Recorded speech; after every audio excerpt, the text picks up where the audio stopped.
Well, I appreciate everybody tuning in here to the webinar, and I know it's nice out, and there's a lot of things we can be doing, but hopefully we'll gain some additional information that'll help here on the winery side. We've heard from a lot of good viticulture presentations over this series, and now we can touch base a little bit on some cellar aspects going on. So this is kind of really following up on the information that I sent out kind of during the height of the COVID 19 things going on, and kind of to state, hey, I know where we are as far as being busy, concerned with staff, personnel, and keeping them concerned with things in the vineyard going on, as well as the winery.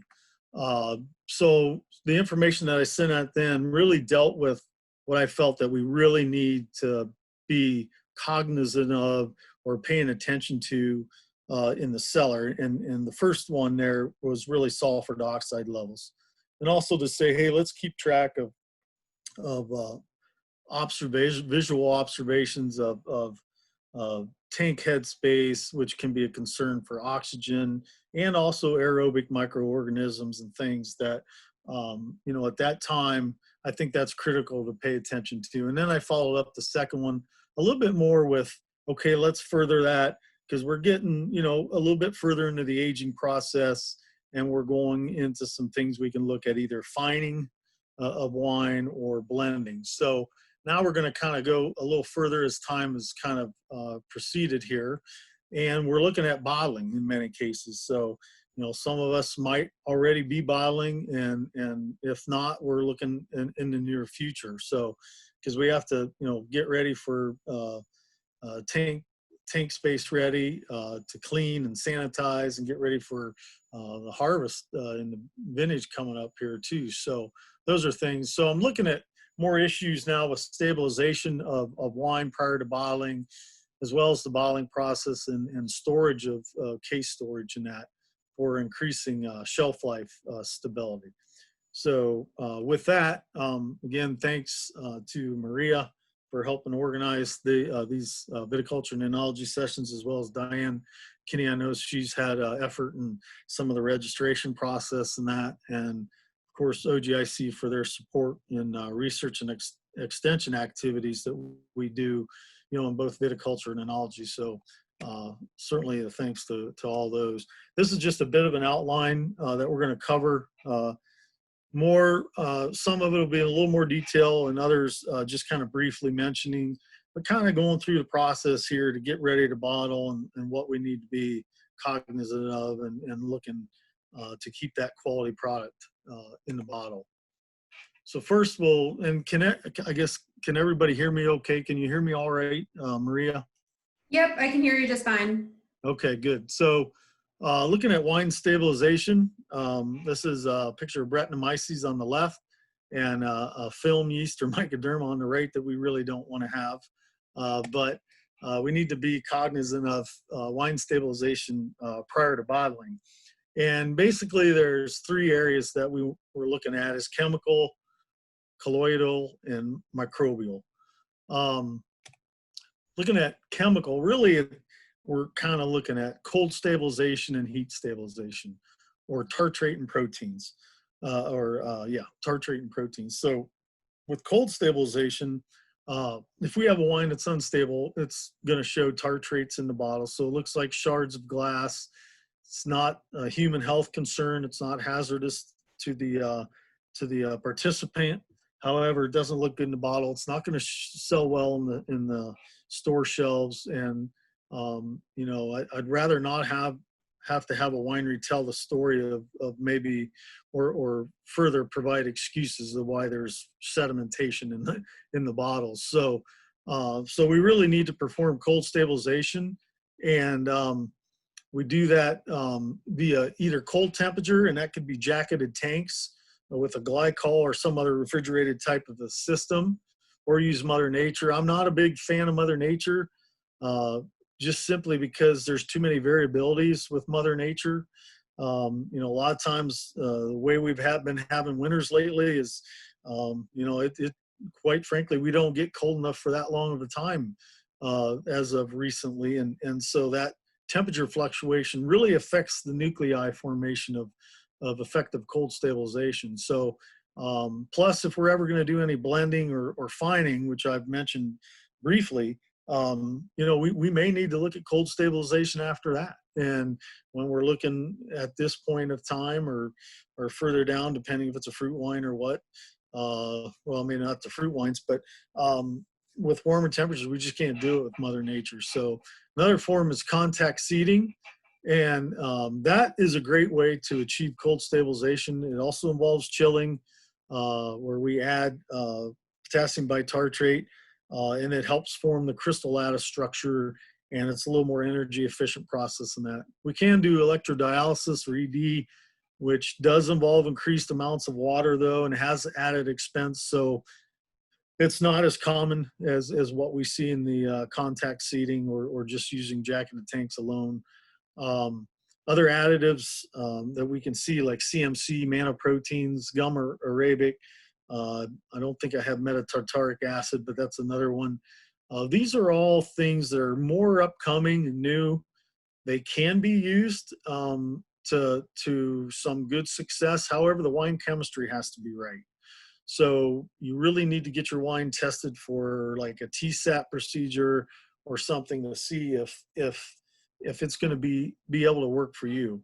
And what I've seen and talked to people within the commercial industry selling these, that in some cases they see that it can be beneficial to use together. So in other words, if you use a CMC or manoprotein, something like that, it may help to shorten the energy that you would need for cold stabilization. In other words, shorten the time, and it can actually work pretty good together too. So that could be a possibility. But when we do perform that cold stabilization afterwards, we really need to check, or just, before bottling, we need to see, hey, how efficient are we? Are we still cold stable? And can we go through the bottling process?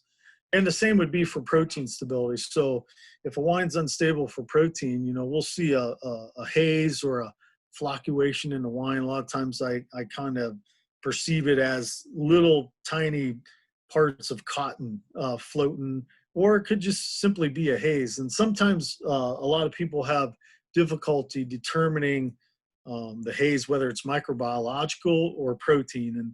And the microbiological tends to have a little bit more stringy association with it, where haze tends to remain in flocculation or in as a haze form. And we really stabilize protein with bentonite, and we base that on bentonite trials. So in other words, we want to add the least amount of bentonite that we can, or that we have to make sure that our wine is efficiently protein stable or clear. So, for varieties, there are certain varieties that, excuse me, that actually are more protein unstable or have an excessive amount of proteins, and that would be like Sauvignon Blanc or Pinot Gris, maybe Riesling for that matter. And so those wines, we may want to consider adding bentonite if we're not already doing it to the must or juice, and then do our larger reductions of protein at that point, and then just fine tune at the wine, which I think is a good way to go, good practice. Again, after we do that, when we get closer to bottling, we still want to perform another heat stability trial, just to see if what we did is efficient, and make sure that that's not going to be a post-bottling instability problem that we're concerned about. As far as microbiological stability, basically there's two ways in achieving that. One's through filtration, the physical part of filtration, which I really would promote, as well as chemicals. So we can have that in sulfur dioxide, which we'll talk about a little bit later. Lysozyme is a product, or an enzyme based product that protects against gram-positive bacteria. It doesn't have anything really factor against gram-negative bacteria or yeast. So it still makes the use of sulfur dioxide important. But, preventing malolactic bacteria or unwanted malolactic, it has its role. Or wines, grapes that contain rot, that might be something that could be beneficial to add at that time. So sorbate we're going to talk about a little bit later, as well as I'm only going to mention DMDC because I don't believe anybody's using it to my knowledge yet here in Ohio. It's very effective, but the dosing machines are pretty expensive for that. But it's very effective against yeast. Colloidal stability, mainly we're looking at pectins, polysaccharides, glucans or tannins form a lot of complexes, and part of those are involved with phenolic complexes. And that can also, we can see colloidal stability through heavy metal instabilities like iron and copper. But if we have our wine cold and heat stable properly, it can help reduce some of that colloidal instability. It's not saying that we're not going to have problems with colloidal instability, but it can help reduce the instance of that, though.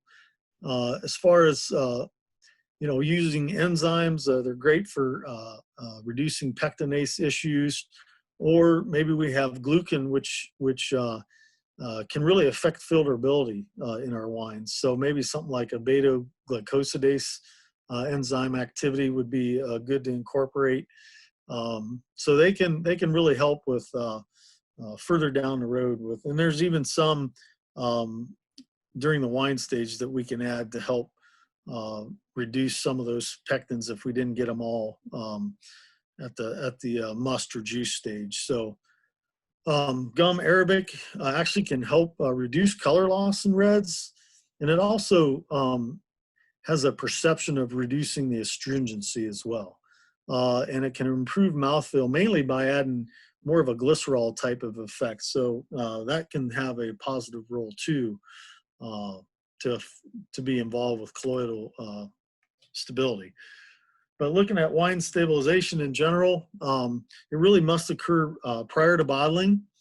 And after bottling, wine stabilization can occur only with a great deal of effort and cost. So, I've been involved for, gosh, I don't know how many years now in the winemaking, and not just in Ohio, but elsewhere. I've seen, or I've had too many calls that, we're dealing with instability issues in the bottle.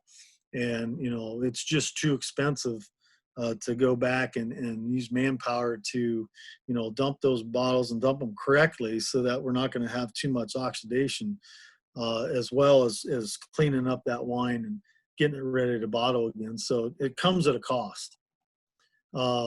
Unstable bottle wine really can create an image of poor quality through the consumer on your winery and in the marketplace.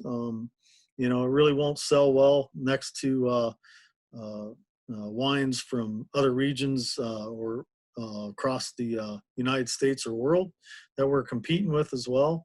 And it really gives a negative impression overall on the Ohio commercial industry in general. So it's good to have our stabilization in check before bottling. So fining we talked about, and that is to help stabilize wines. It's really, really good for looking at clarity, important part of that process to use with different fining agents for that. Typically, it should occur somewhere about 6 to 8 weeks prior to bottling, depending on the reason that you're fining. That gives you kind of a little bit of a guideline on about when it should be done. And also, after fining, since we are changing the wine chemistry, it's important that we check for both protein and cold stability, because just because we have two wines that are protein or cold stable doesn't mean that after we work with our fining, because a lot of them are plant-based or egg-based, and so we can definitely have some protein instability going on after fining. Looking at blending, I'm not going to cover this a whole lot, but those that really know me and know that I'm really a big proponent of blending. I think it is underutilized in many of the wineries, not just in Ohio, but around the U.S. It's a powerful tool that we can bring strengths and weaknesses from each variety, vintage, or even lot to increase the final quality of the blend that we're making. We can make good wines great. We can further enhance wines. Maybe we have wines that aren't quite as varietal in character or attribute and aroma or taste that we'd like, and we can use blending to help enhance those. We can also do it more of in a stabilization. Maybe our pH is a little bit too high, and we can use a lower pH wine that's going to help the overall blend and bring that pH back in order, where it's going to be a little more stable, a little more effective with SO2. The color will probably be better if it's a red wine. So those are all things that that blending can also help, even in the stabilization part of it. So even some flaw wines we can kind of correct for better consumer acceptance. So maybe wines that have a little bit higher VA than we'd like to see. In other words, we're starting to pick up just hints of that VA or ethyl acetate or Brettanomyces or something like that. Then we can blend with another wine and lower that perception and have a pretty good end product. So, but it's important to know those limitations. Now, in some cases, like let's say, some thresholds like film yeast have a blending ratio that's near 50-1. And so with that, if we let film yeast go too long, then it's nearly impossible to improve that. And maybe certain cases of reduction, like further either high levels of H2S or going further into reduction state of mercaptan or disulfides, which we really can't do too much with on the blending side of things. So, and sometimes we just look at blending to fit our market share or image at the winery that wine style that we're trying to create. Again, similar to fining, once we do make that blend, we likely are changing the wine chemistry. We're changing the pH, the isoelectric points of that wine with proteins. And so we need to check for both heat and cold stability trials again to make sure, because we can have two wines that are stable going into blending, and then when we go through blending, it may not be stable coming out. So something to keep in mind. And then once we do make that blend, follow that wine, make sure there's no headspace, make sure the sulfur dioxide's up where it should be. That way it's going to stay a quality product. So looking at oxygen uptake, this is a real critical area. We've heard about this in the past. We did a study through us at OSU on the importance of oxygen at bottling, which brought out some great information. And I'm seeing it elsewhere too in regions of the state or regions of the country as far as that goes too. But oxygen elimination at bottling, if a wine's too high in oxygen coming into bottling, we can actually sparge that wine with nitrogen or argon is really preferred. If we add too much carbon dioxide, or if we use carbon dioxide at that point, it's a little bit more of a concern for higher internal pressures in the bottle that could create pushing out of the cork or closure, and that could in return cause either ullage or more oxygen actually getting into the wine itself. So, but really oxygen has the ability to dissolve into the wine at nearly every stage of the bottling process. So our kind of recommended goal levels that we'd like to see are, red wine somewhere around 1.25 milligrams per liter or parts per million, less than that. And reds can take it a little bit more just strictly because of the phenolic complexes that are in red wines that can bind with oxygen. The tannins can help polymerize some of those tannins, where white blush rosé wines really much less conducive to oxygen, and we'd rather see them less than about 0.6 parts per million DO. Wine transfer, some of the major sources of picking up. So we'd like to see, purging the transfer lines to the bottling tank, as well as from the bottling tank to the bottling line with an inert gas like nitrogen. Also, filtration tends to be another area we see oxygen entrainment into the wine. And that really comes probably through loose filter pad connections or not purging the air from the filter pads. Those are all good things to keep in mind and perform. The filler bowl is really one of the most problematic areas that we see in picking up excess oxygen during the bottling product. And so we would recommend, maybe even for 6-spout gravity filters, getting like a nipple type port and putting that into the filler bowl area of the gravity filler and adding a constant pressure of inert gas. I've seen this done, and it works because we monitor it with our oxygen meters, and it was pretty effective. So something to consider. Also, avoid excess turbulence on filling. If you have a bottling line, talk to your manufacturer on ways to do that. And if you have filler spouts, extend them near the bottom as much as possible. And those things will all help eliminate much of the added oxygen. So according to Pinot, in 1984, he indicated that the filler bowl really can range anywhere from 0.5 to 2 milligrams per liter, or 2 parts per million of DO. So that's quite a bit, and that's really concerning, especially for instability. Once that product's bottled, and shelf life stability may not last very long. So, in light of that, we can provide a vacuum at filling or flush the empty bottle with 2 to 3 volumes of nitrogen. And, I know in cases we looked at there too, that certainly helped eliminate some of that excess oxygen entrainment. Bottle headspace, we don't think that has much oxygen in it, but contrary to the thought, it does. And the headspace can vary from a problem with mechanical problem as well as wine temperature. So depending on what temperature we bottle at, which we should ideally be near 68 to 70. That way we're not going to get a lot of temperature or headspace variations based on different temperatures. If we come in cold, then we might find that we're either going to be pushing out the cork, or if we come in warm upon bottle storage, we might find that we're going to have excess headspace during cold temperatures. So that means more increased oxygen. So to counteract this, we can purge the air with an injection of nitrogen or CO2, as well as if it's a bottling line, it's supplies with a vacuum filler. Any of these things can be great sources, anything that we can do to help eliminate oxygen at this point.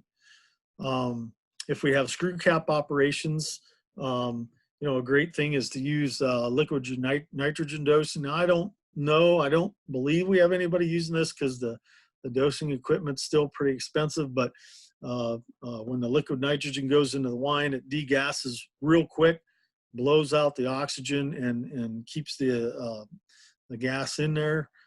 So it's a great way for screw cap operations.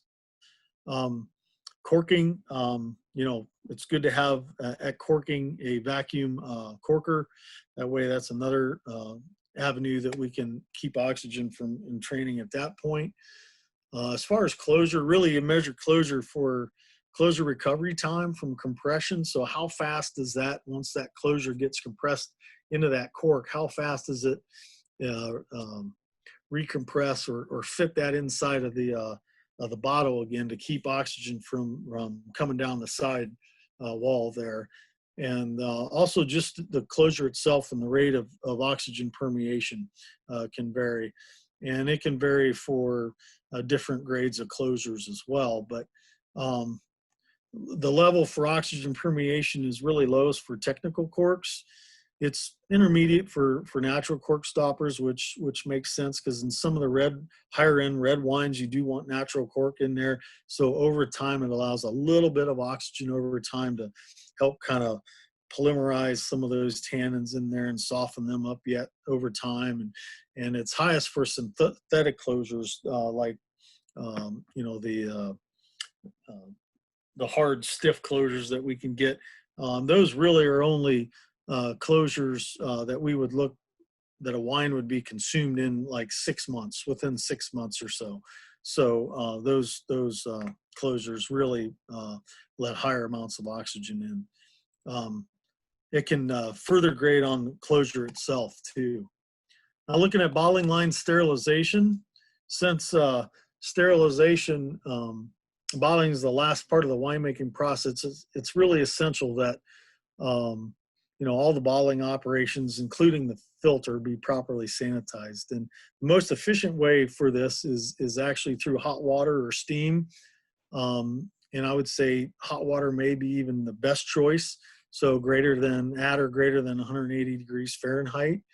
And, you know, even though other water-based sterilizers methods or sterilization methods, like some chlorine-based compounds or sulfur citric, there's some proprietary solutions out there too. I mean, they're effective, but in a bottling operation or trying to sterilize a bottling line, they're just not as good as hot water or steam, just because they have limitations, because they can't or they have the inability to adhere or penetrate the submicron cracks and crevices of the bottling line, which there are many. So that would be the limitations of those compounds. But really, we would measure once we get to 180 degrees at the most distal point, which is the filler spouts. Then we would time from 20 minutes at that point. Now, to save energy, we can reduce the flow, so that can help.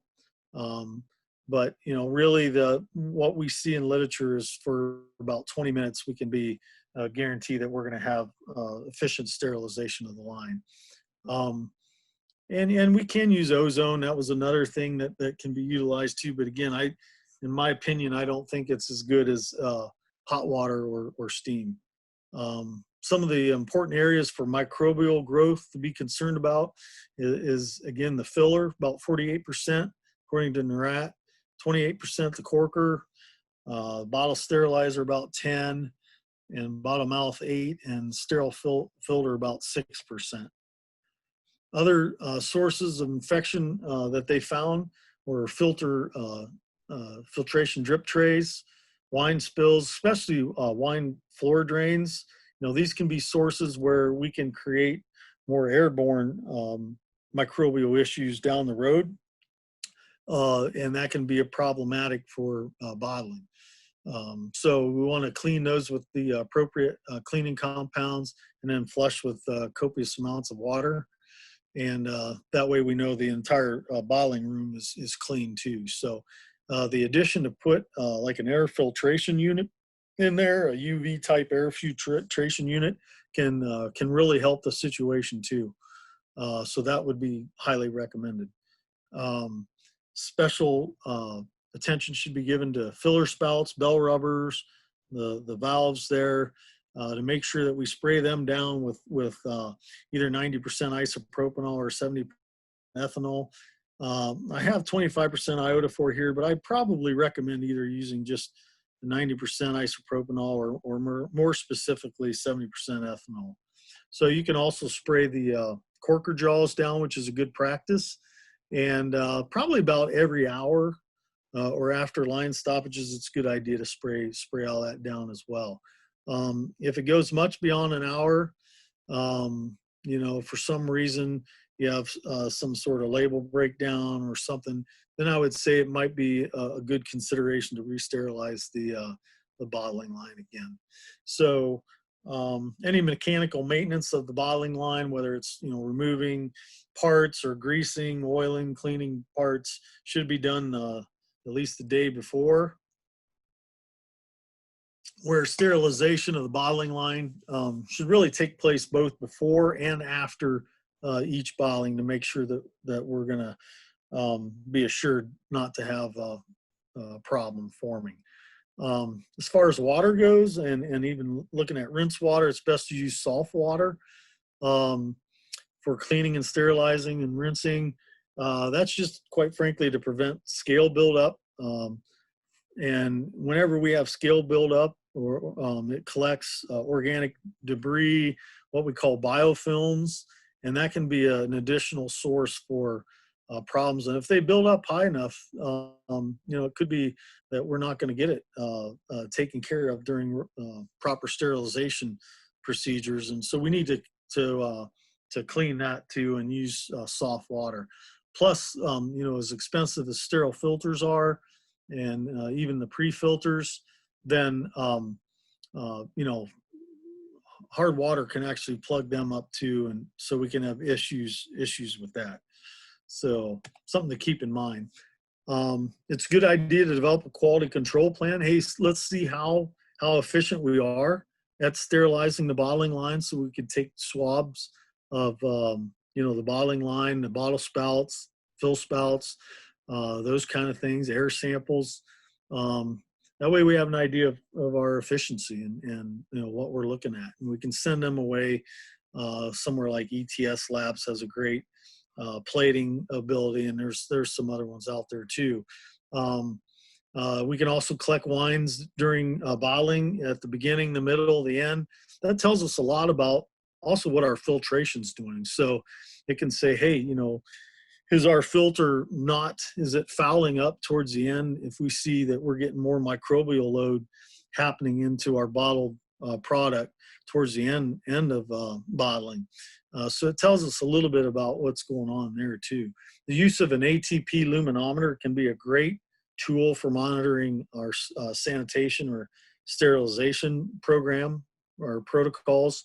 Just measures organic debris basically, but it's a pretty quick tool to evaluate. I think it's fairly reasonable. It's maybe within a couple $1,000s or so, but it really can give you a good idea of where you're at on efficiency of sterilization of the line. The other part of that we're real concerned with is not only sterilization, but sterile filtration. And so we're looking at depth and membrane filters, but the purpose is to remove all wine tolerant microbes, really, so that they don't present a threat post-bottling to the finished product. And sterilization of the bottling line, we've already talked about. So the other part of sterile bottling is really through filtering. And that's a critical process for sterile bottling. When we look at filters in general, our depth filters really are given a nominal rating in microns. So this really doesn't give a true rating as far as the size of the microbe it's going to retain, but it's really more representative of the tightness of the pads. So they can filter more through, but they're not considered a absolute rating. So, but we'll see these expressed more like rough, polish, sterile pad terminology, even though they're not sterile. And in some cases, we can use them as a pre-filter. I've seen wineries do that, where they're using more of that sterile pad terminology as a pre-filter going into the final.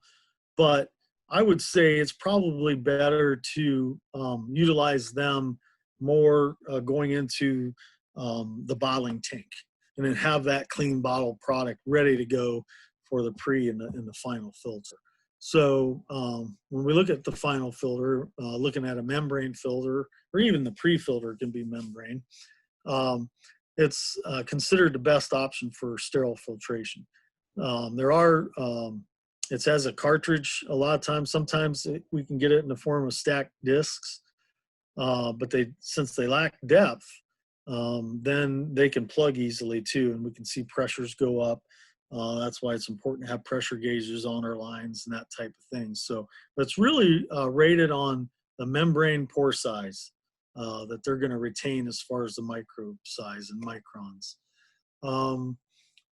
So looking at sterile bottling here a little further. So going to the bottling tank, I think it's good to do a fine pad or a sterile pad going to the bottling tank, or cross flow. Cross flow is really not necessarily considered sterile either. So, but probably less than 24 hours of bottling. And really we say this because a lot of times if we go further than that or further time out, these colloids can redevelop. back into the wine, and then we can cause fouling of our bottling line filters. So that's why we would recommend that. If we do it the same day, going into the bottling tank with the pad filter or sterile filter, then or I meant cross flow, then we can have filter failure, or it can blow by the filter, and then we can have problems with our bottling line filtration again. So, but typically anywhere from 0.65 to 0.45 on the pad, or utilize cross flow to go to the bottling line tank. Any other additions like sorbate, sugar, SO2, anything like that, I would say, made prior to that filtration into the bottling line tank up to several days or so before bottling. And I would really like to see SO2 stable for several weeks prior to bottling. That way we know that wine is stable going in there. We're not going to have an issue with lactic acid bacteria and sorbate creating the geranium problem or anything like that. So it's just good to have that stable. As far as knowing if our sterile filtration is working properly, then we need to be able to do an integrity test. And that's really the only way we can tell if it's efficient. And a lot of times it's most common as a bubble point test. Really checks the membrane integrity. So we do this by forcing an inert gas like nitrogen, through the wetted filter, membrane filter, into an outlet hose that's in water. And we keep track of the pressure and the time.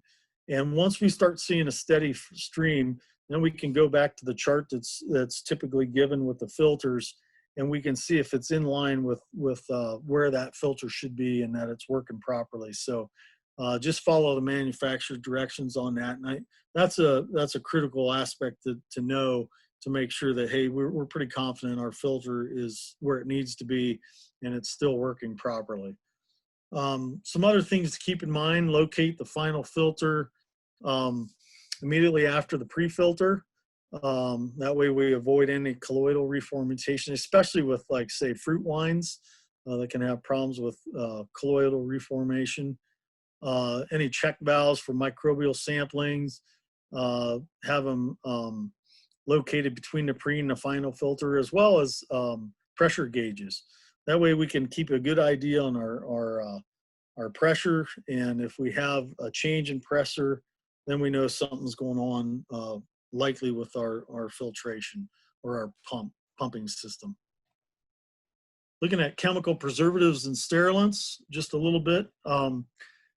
I really, kind of use this as a thought process on this, where the use of chemical preservatives and sterilants like potassium sorbate or DMDC should really not be used as a substitute for sterile bottling, but it should be in addition to sterile bottling if needed. So if we're unsure of our capabilities of sterilization of the bottling line and or sterile bottling practices, then I think it's something that we can utilize kind of as a second source of affirmation that it's going to help us not have a re-fermentation in the bottled product. However, I still would recommend to become efficient at sterile bottling practices. SO2, which is critical, and I've already talked about that. These are just mainly the main times for addition. I can provide I've provided some presentations on this already. We're just going to concentrate more at bottling. So, at bottling, we're really interested at 0.8 parts per million molecular for whites. For reds, I think we can go 0.5 or 0.6, just because of the tannins and the phenolics can take a little bit more oxygen over time. But on the whites, these are the levels based on pH that we have to be. Like if we see the free here at a pH of, let's say 3.2, we need to be about 21 parts per million free to be at this 0.8 parts per million molecular. However, if we go up to 3.6, we more than double that.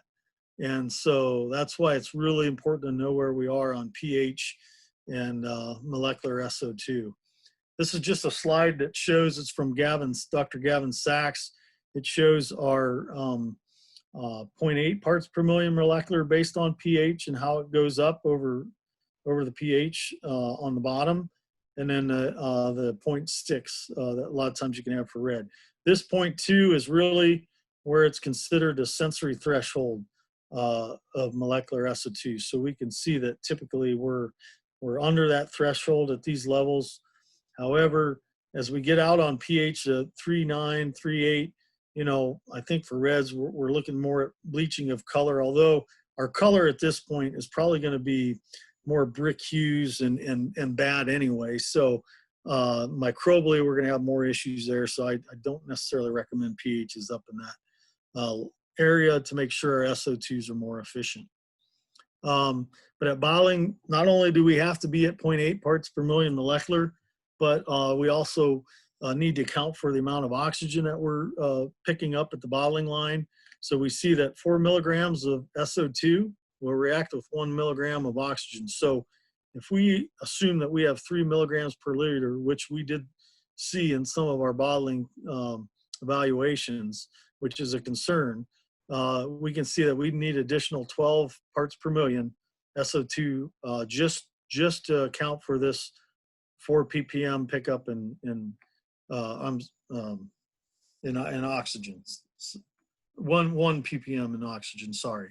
So that we see that it'll take a significant amount of sulfur dioxide here to account for the 3 ppm.